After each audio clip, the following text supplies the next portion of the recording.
세계 자동차 경주 세계에서 미키 톰슨이라는 이름은 잘 알려진 이름입니다. 이 미키 톰슨이라는 분은 이 자동차를 만드는 분인데 그와 그 팀이 만든 이 경주차가 그 어느 차보다도 빠르다는 것은 모두가 아는 사실이었습니다. 세계에서 제일 빠른 차를 만든다는 미키 톰슨 팀이 자기들이 만든 차가 이 경주 29번에 출전하였습니다. 그런데 놀랍게도 29번 출전하는 가운데 한 번도 이긴 적이 없습니다. 참 놀라운 일이죠. 세계 제일 빠른 차를 만들었는데 그 차가 한 번도 이기지 못했다는 게. 시작은 멋지게 하였습니다. 그러나 한 번도 제대로 끝낸 적이 없습니다. 엔진이 터지고 카브레터가 망가지고 이런저런 문제를 통하여서 시작은 멋졌으나 경주를 끝내지 못한 것이 그들의 약점이었습니다. 참으로 말 그대로 시작은 창대하였으나 나중에 미약한 그들의 모습이었다는 것입니다. 옛말에 시작이 반이라는 말이 있습니다. 여러분, 시작이 그만큼 중요하다는 의미를 가지고 있습니다. 그러나 시작이 중요한 만큼 끝냄도 제대로 해야 된다는 것입니다. 올바른 이 제대로 마무리를 하지 못할 때에 처음에 시작이 아무리 좋았다 하여도 그 의미를 상실하게 된다는 것입니다. 우리 신앙의 여정도 마찬가지입니다. 시작이 중요합니다. 예수 그리스도와 내가 어떤 시작이 되었는가, 그것이 참 중요합니다. 그러나 그보다 그만큼 중요한 것이 있다면 우리가 최후 승리를 얻기까지, 종점까지 어떤 모습으로 달려가느냐가 중요하다는 것입니다. 마무리가 중요하다는 것입니다. 우리가 첫상을 회복하자는 그 이유도 어디에 있는가 하면 우리가 경주를 맞추기 위해서는 초심으로 돌아가자는 것입니다. 첫 번 주님의 만남의 그 감동과 감격과 그 사랑으로 돌아가서 마지막 이제 남은 그 시간을 제대로 끝내자는 것입니다. 우리가 찬양곡 중 이런 곡이 있죠. 주님 뜻대로 살기로 했네, 주님 뜻대로 살기로 했네, 뒤돌아서지 않겠네. 포기하지 말자는 일입니다. 앞으로 전진하자는 말입니다. 우리가 오늘도 주저하지 않고 포기하지 않고 주저앉지 않고 이 자리에 나온 이유와 목적이 있습니다. 제대로 끝내기 위해서입니다. 제대로 마무리하기 위해서입니다. 믿는 자들의 이 경주의 목적은요, 누가 더 빨리 끝내느냐에 있지 않습니다. 세상의 경주는요, 빨리 끝내야만 상을 탑니다. 그러나 우리는요, 빨리 누가 가느냐가 중요한 것이 아니에요.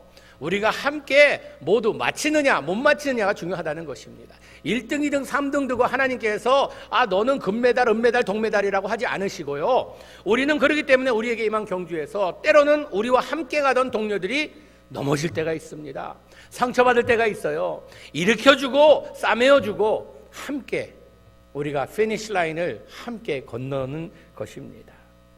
여러분, 달려가며 우리가 끝까지 잘 달리기 위해서는요, 내가 지금 처해 있는 이 상황을 바라보게 되면 때로는 실망 가운데 절망 가운데 빠질 때가 있습니다. 내 인생이 왜 요 모양 요 꼴인가, 이렇게 해갖고 내가 제대로 끝낼 수나 있을까라는 이런 의문을 가지게 합니다.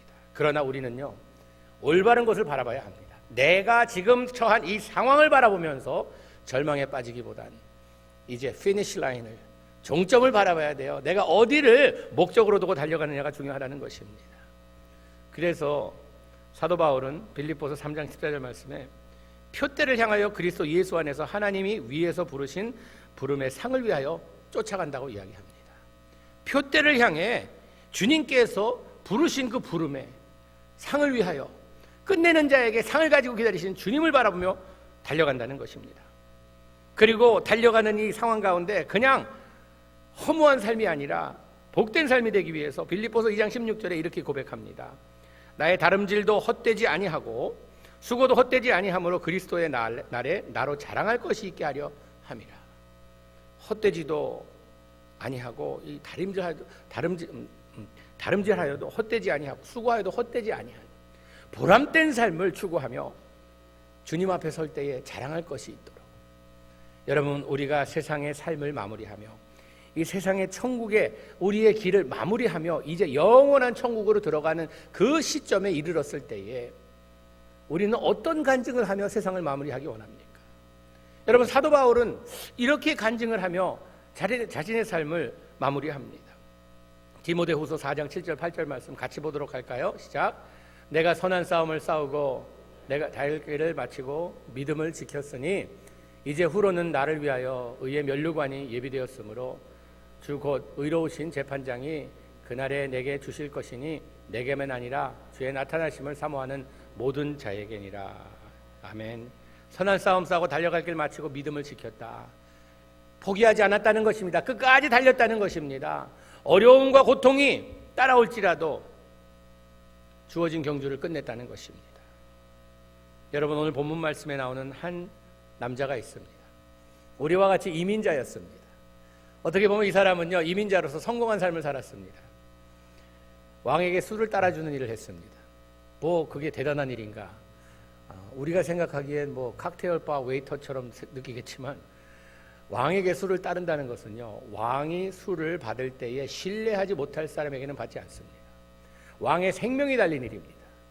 왕이 신뢰하고 왕이 참으로 믿을 만한 사람을 세웠습니다. 그의 삶은 보장된 삶이었습니다.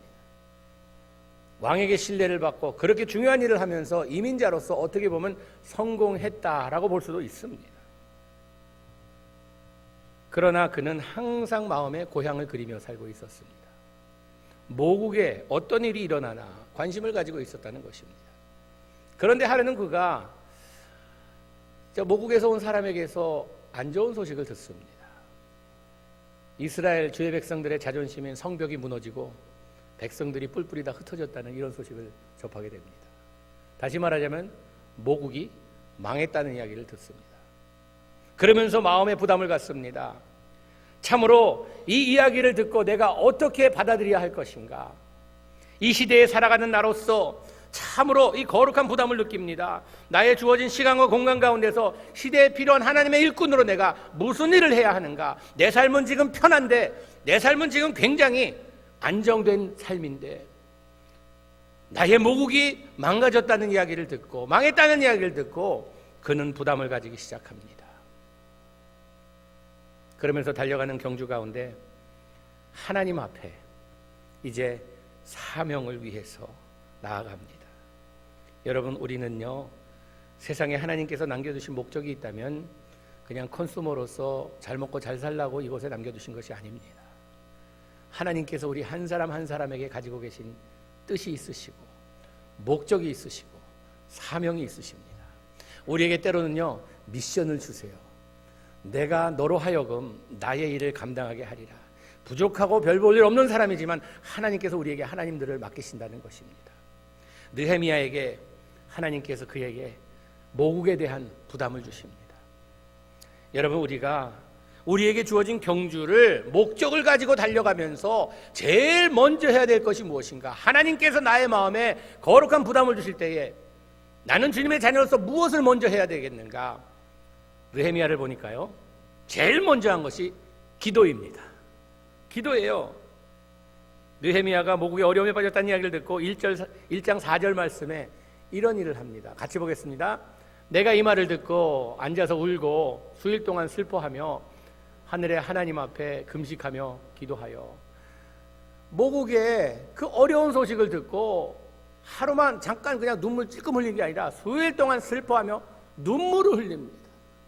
그러면서 금식하며 기도합니다. 여러분, 지금 우리 모국이요, 어떤 상황에 처해 있습니까?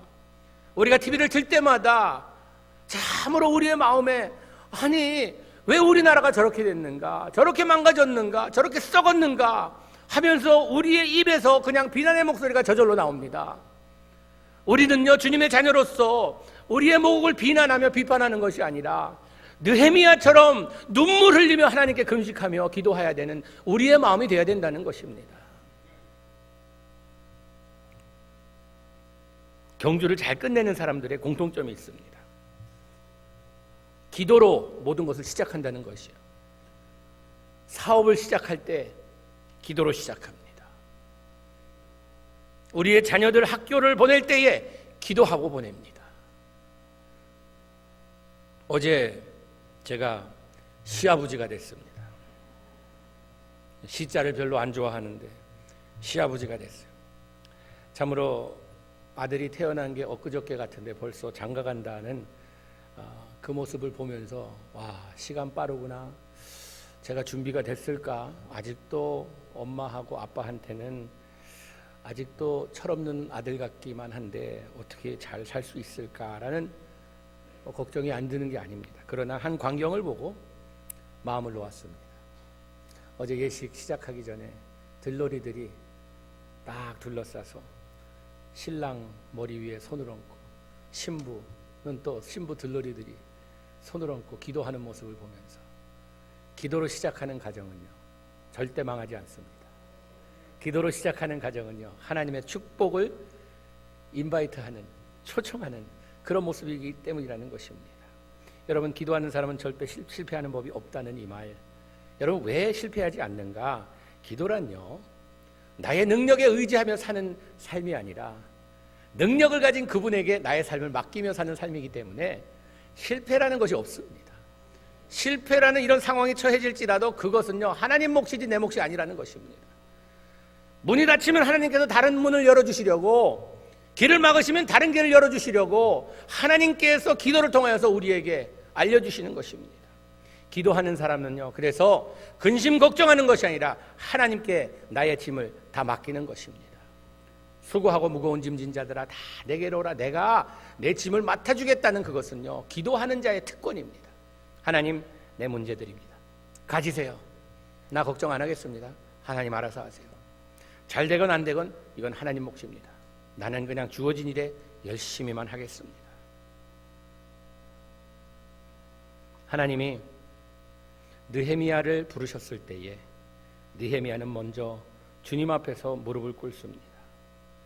그러면서 1장 11절 말씀해 보니까요, 주여 구하오니 귀를 기울이사 종의 기도와 주의 이름을 경외하기를 기뻐하는 종들의 기도를 들으시고 오늘날 종으로 형통하여 이 사람 앞에서 은혜를 입게 하옵소서 하였더니 그때 내가 왕의 술 관원이 되었었느니라 라고 이야기합니다. 하나님께 간구합니다. 하나님, 이제 나에게 이런 부담을 주셨으니 하나님께서 이 일을 이룰 때까지 형통하게 하여 주시옵소서. 하나님께서 하나님 방법대로 해달라는 것입니다. 그는 자기의 편한 삶을 포기하고 등지고 하나님의 사람으로 이제 어려운 길을 시작합니다. 여러분, 우리도 무슨 일을 시작할 때 먼저 기도로 시작하는 여러분 되시기 바랍니다. 오늘 집을 나서기 전 기도했나요? 기도는 우리의 안식입니다. 기도를 할 때 우리의 마음에 평화가 찾아옵니다. 이런 하나님의 놀라운 축복을 누리시기 바랍니다. 두 번째로 우리에게 주어진 경주에서 끝내기 위해서는요 목적이 분명해야 합니다. 여러분, 기도하는 사람에게 하나님께서 하나님의 목적을 보여주십니다. 하나님의 꿈을 보여주세요. 느헤미야는요 얼마 동안 기도했는지 아십니까? 4개월 동안을 기도합니다. 뭘 먼저 나서서 하려는 것이 아니라 먼저 기도로 하나님의 생각을 찾는 것입니다. 하나님의 마음을 읽는 것입니다. 하나님께서 그에게 미션을 주십니다. 내가 이제 성벽을 세워야 된다는 그런 미션을 주세요. 기도하며 얻은 확신은요 어떠한 역경도 극복할 수 있는 힘을 얻게 됩니다. 내가 내 생각으로 내 방법으로 만들어낸 계획은요 어려워지고 힘들어지면 내 계획이기 때문에 내가 정리합니다. 내가 정한 거기 때문에 내가 정리합니다. 그러나 하나님께서 나에게 주신 꿈은요 하나님께서 이루실 그 시간까지 우리에게 감당할 수 있는 믿음과 담대함을 주신다는 것입니다. 요셉을 보세요. 요셉이 꿈꾸면서 자기의 인생이 꼬입니다. 어려워집니다. 그러나 하나님의 꿈을 이룰 때까지 요셉은 자리를 지킵니다. 자기 갈 길을 갑니다. 그 길이 험하고 그 길이 고통스러운 길이라 할지라도, 절망스러운 길이라 할지라도 그 길을 갔다는 것입니다. 제가 제 아내 만나기 전에부터 제 아내는 항상 고아를 향한 이런 마음이 있었습니다.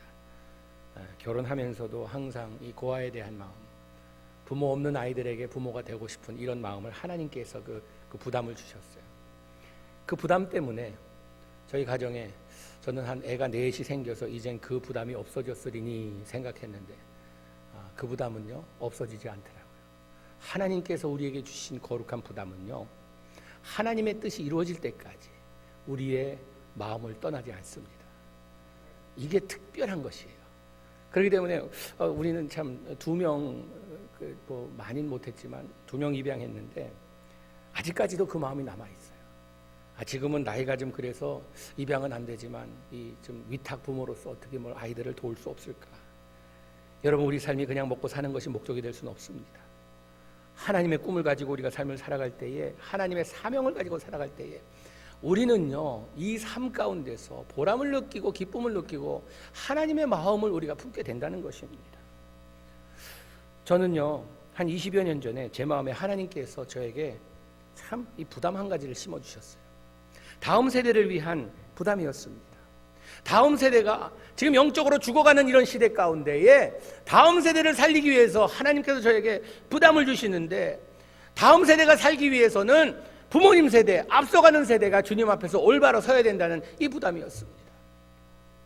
이 부담을 가지기 시작한 그 후로 10년 동안을 기도했습니다. 도저히 하나님께서 나를 어떻게 사용하실지 잘 감이 안 잡혔는데, 10년 기도하고 났더니 하나님께서 그림을 보여주신데, 일색교회로 가라. 가서 외쳐라. 여러분들 신앙생활 제대로 해야 여러분 자녀들 살아납니다. 여러분 제대로 안 하면 여러분 자녀들 다 지옥 백성 됩니다. 라는 메시지를 외치라는 것이었습니다. 하나님께서 인도하셔서 처음 일색교회, 텍사스의 빈네리 교회, 참 좋은 교회였어요. 멋진 교회였어요. 그 메시지를 듣지 않아도 잘하는 교회였어요. 그런 교회 가서 4년 동안 하나님께서 훈련하시고 1세 목회를 배우게 하시고, 그 다음에 6년 전에 동양선교교회 보내주셨습니다. 하나님의 꿈 때문에 이 교회 왔습니다. 이 교회가 대단한, 아니요, 하나님 꿈 때문에 왔습니다.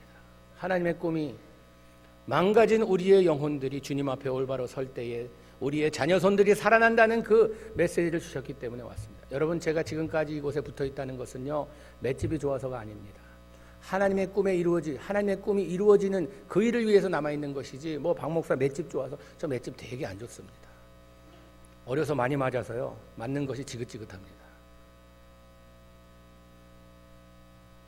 내가 정한 일이라 하면 내가 정리하겠지만, 하나님이 시작한 일이기 때문에 하나님이 끝났다 할 때까지 끝이 아닙니다.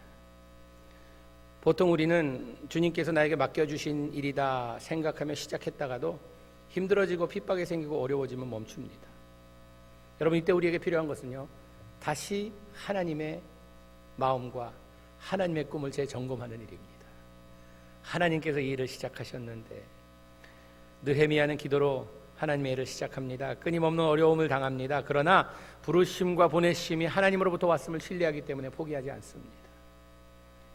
여러분, 교회 섬기다 보면 시험 드는 경우가 있습니다.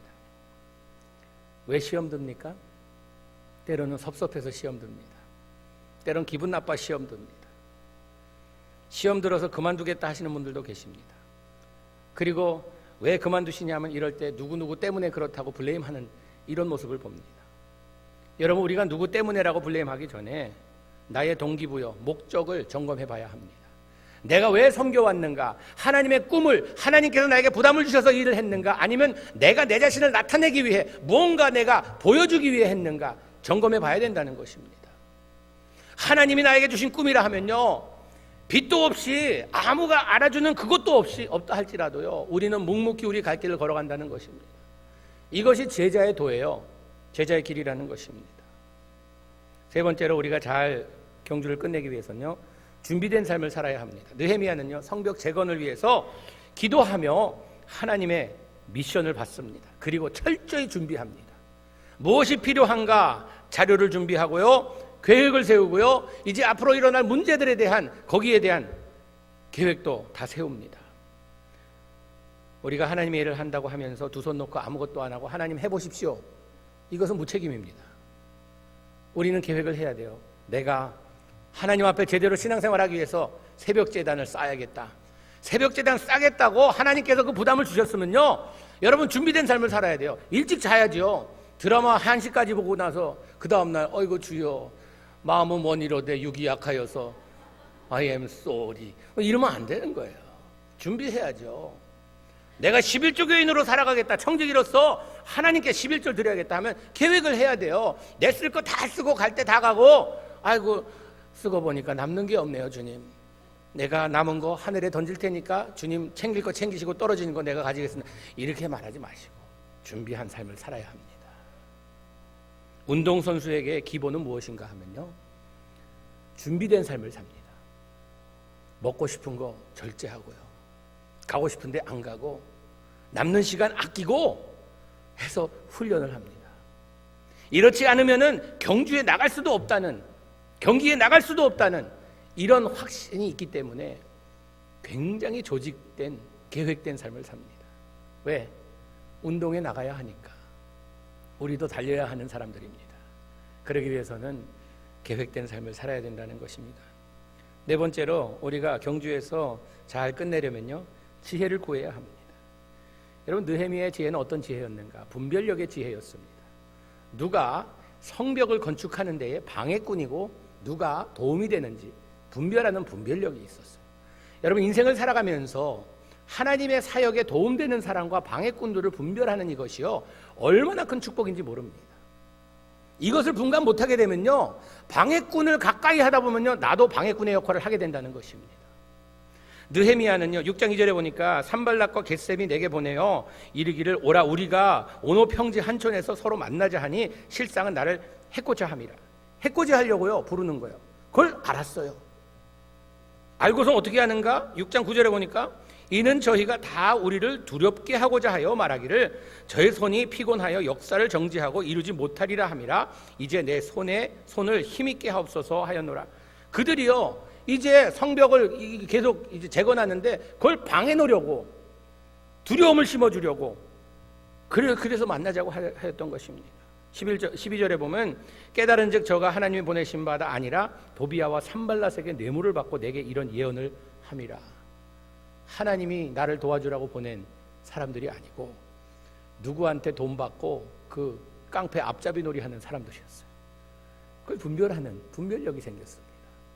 여러분, 우리가 인생을 살아가면서 하나님의 일에 도움되는 사람과 방해꾼을 분별할 줄 알아야 합니다. 여러분요, 사탄 마귀는요, 창조 때부터 지금까지 전략이 바뀌지가 않았습니다. 여러분, 사탄 마귀의 각본을 알고 계십니까?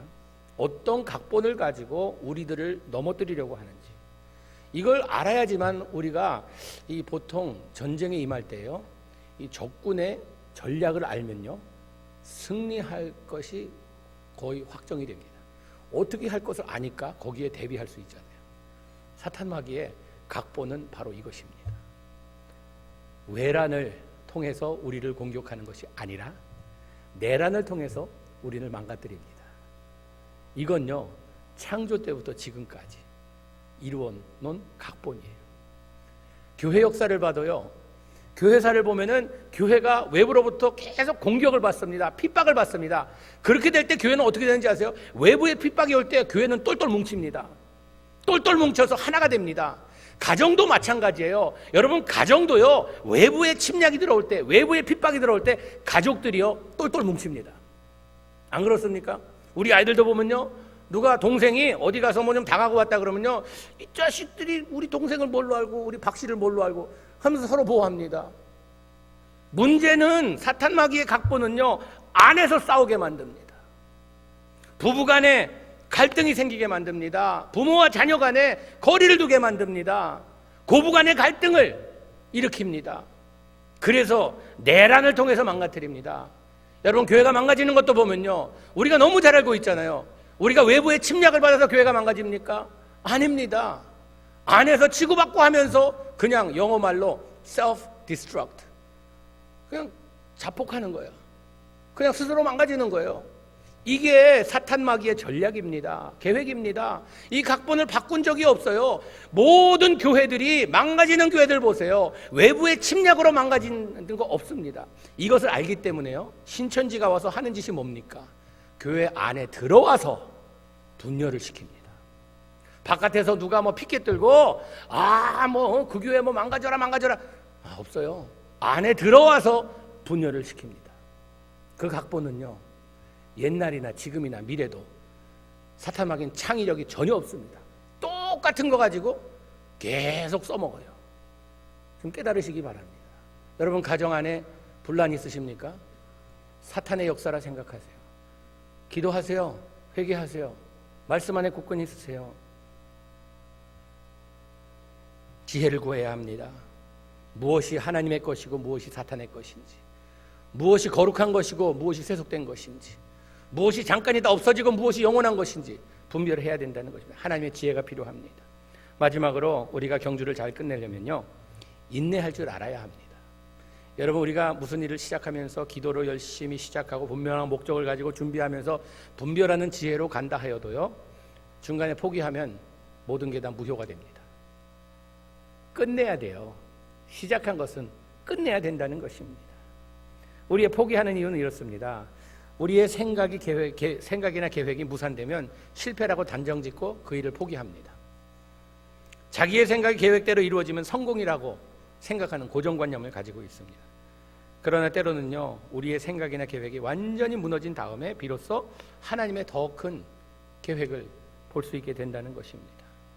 하나님의 사람이라면 계획이 당장 이루어지지 않는다 해서 낙심할 필요가 없습니다.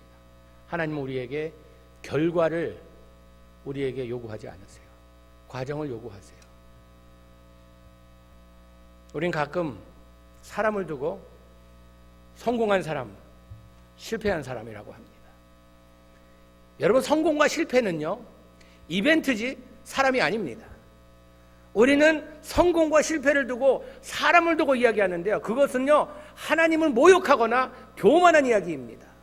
성공과 실패는 이벤트예요. 무슨 일이 잘 됐기 때문에 성공한 것처럼 보이는 거예요. 뭐가 잘 안 돼서 이거 안 된 사람은 그냥 실패한 사람처럼 보이는 거예요. 그러나 사람을 두고 하는 얘기가 아닙니다. 사람이 뭘 잘못됐다고, 일이 잘 안 됐다고 실패작이라고 하면요, 하나님 모독하는 얘기입니다. 하나님은요, 누구를 창조하실 때에 실패작으로 창조하신 적이 없습니다. 그리고 누구를 성공했다고 저 사람을 칭찬한다고 하면요, 그 사람은 자기가 했다고 착각하는 교만에 빠질 수 있는 이런 사람이 된다는 것입니다. 여러분, 일이 잘 된다고 교만하지 마시고 안 된다고 절망에 빠지지 마세요. 우리는 오늘도 종점을 향해 달려가는 사람들입니다. 어떤 일이 일어나는지는 하나님의 몫입니다. 우리는 그냥 순종하며 따를 뿐이라는 것입니다. 예수님께서도요, 이 세상에서 경주를 시작하실 때에 어디를 바라보시면서 달려가셨는가?